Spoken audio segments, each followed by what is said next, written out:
So I'm Kayla. Tonight I will also be talking about dreams. I will touch on lucid dreaming, but not go nearly as in depth as Madeline did. So first, did everybody have a dream last night? Do you remember your dream? Um, has everybody ever had a dream where like you feel like you're falling, or you like wake up gasping for air, or maybe like you wake up in a really good mood? So I decided to talk about dreaming because I feel like it's weird that like some days you can wake up and you know you had a dream and you know what it's about. Other days you wake up and like 2 seconds later you have no idea what your dream was about. So I've conducted a lot of research regarding dreams and like how you can interpret them, which can vary from person to person. And I've experienced several vivid dreams, so I thought it'd be cool to talk about them. So in this presentation, I will talk about what are dreams, different types of dreams, and how dreams can be interpreted. Okay, so to start off, I have two definitions of a dream. One is from the King James Version of the Bible, and it is a dream is a series of thoughts not under command of reason and hence wild and irregular. And then the psychology version of a dream is a succession of images, emotions, sensations, and ideas that occur during periods of REM sleep.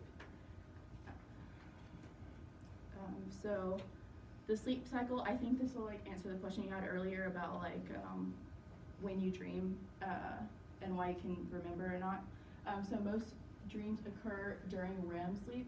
And so you go through sleep this way, so you're not really going to dream until you're about to wake up, because REM is like your sleep-wake cycle. Sometimes people can dream in like earlier stages. I know like sometimes like when I fall asleep, I can like be asleep for a minute and then have like one of those dreams that'll wake me up really fast. But like it just depends, like different things can affect your sleep cycle. I know you were talking about earlier, like things that you take, like I read that like alcohol disrupts your sleep cycle, leading to fragmented sleep, and then people who like consistently use alcohol and are like dependent upon it usually have a lot of negative content in their dreams. And then marijuana disrupts and reduces REM sleep, and then withdrawal from marijuana has been shown to induce strange dreams, which I thought was interesting. I thought it'd be the other way around. Okay, so your brain, every part I'm talking about I put a star on. So during your sleep, your whole brain is active. So your amygdala, which is right there, is mostly associated with fear and is especially active during your dreams. And then you have your cortex, which is responsible for the content of your dreams. Your midbrain, which is has your limbic system, and that deals with like emotions and waking and dreaming. And then your frontal lobe is the least active part of your brain while you're sleeping, and your frontal lobe has a lot to do with like your critical thinking. So it's interesting that that's the least active, and you're not really like having a lot of critical thinking when you're dreaming because of it. So next I will talk about different types of dreams. First, being ordinary dreaming. This is just a dream is a symbolic story and has individual meaning. These can be like real life experiences, but then might add in a fantasy, and then can link actual experiences and sensations together. Next is daydreaming. This is visionary fantasy experience while awake. This is when your brain is like thinking about something a lot, like you can drift off and think about something a lot, but the thing is important, but not necessarily like time pressing. Nightmares. Y'all know nightmares. This is like the best image I could find on Google because like I wanted to find a picture, but I didn't want to like see anything scary, so I picked that first. So nightmares are terrifyingly or deeply upsetting dreams of a particularly intensity that cause feelings of fear and distress and horror. So there are physiological causes of nightmares, which can be like a high fever, or psychological causes, so like unusual trauma or stress in the dreamer's life. And then nightmares can be simulated by our imagination, or if we watch something scary on TV or read something that frightens us. Lucid dreaming, like she discussed earlier, is a conscious dream where the dreamer becomes aware they are dreaming while the dream is in progress, and as it continues, your mind develops more control over the dream. Reoccurring dreams is a dream experienced repeatedly over time. I saw a study that said 70% of females experience recurring dreams and 65% of males experience these dreams. It didn't say exactly why, but I'm sure it has something to do with like the development of the female versus male brain. Like everybody is different in a way. And then prophetic dreams, also known as recognitive dreams. These are dreams you have of something before it actually happens.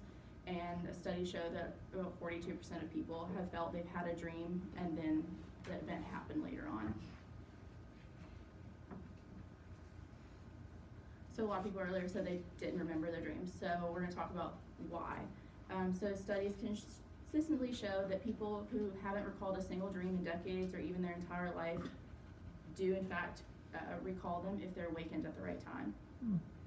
So a study done in 2011 by the journal Neuron showed that one of the last regions of the brain to go to sleep is the hippocampus, and that is the part of the brain that is responsible for memory. So because it's one of the last to go to sleep, it's also one of the last to wake up, which could explain why, like, when you wake up, it's not wake, so you might quickly lose that memory. Basically, if your brain is not awake, it can't keep anything. And then a 2017 study done in the journal Frontiers in Human Neuroscience. So some researchers in France monitored sleep patterns in 18 people who said they remember their dreams every day, and then 18 people who rarely remember their dreams. And from the study, it revealed that like people who recall their dreams more often are also people who wake up more frequently during night. And when they do wake up, they wake up for like 2 minutes versus people who don't wake up as much that wake up for like a minute. So doing research about dreaming, I ran across the Charcot-Wilbraham syndrome, which is a very rare condition that was first described in 1883, where you completely, due to brain damage, you completely like can lose the ability to dream, or like you're unable to visualize images. And then now I'm going to talk about different beliefs regarding dreams. So the Greeks and the Romans always felt like dreams were a median between the earthly world and the gods. Sigmund Freud, who we discussed earlier, believed in the notion of repressed longing, which is the idea that dreaming allows us to sort through unresolved, repressed issues. And then Carl Jung, who worked under Sigmund Freud, believed dreams had psychological importance. And then now we can interpret some different dreams. This is kind of funny because today I was in Starbucks, just like going over my PowerPoint, making notes and stuff, and there was an older gentleman, like a couple. I was at like one of those long tables at Starbucks, and he was like a few seats over, and like he was like getting ready to leave, and he's like, "I'm not snooping, but like I saw that you're doing a presentation about dreams."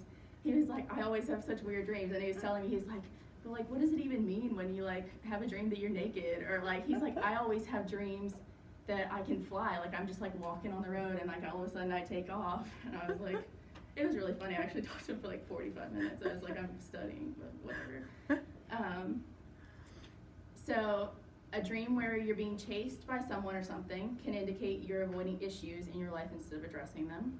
Kind of makes sense. The falling dream can signify anxiety and a loss of control in your waking life.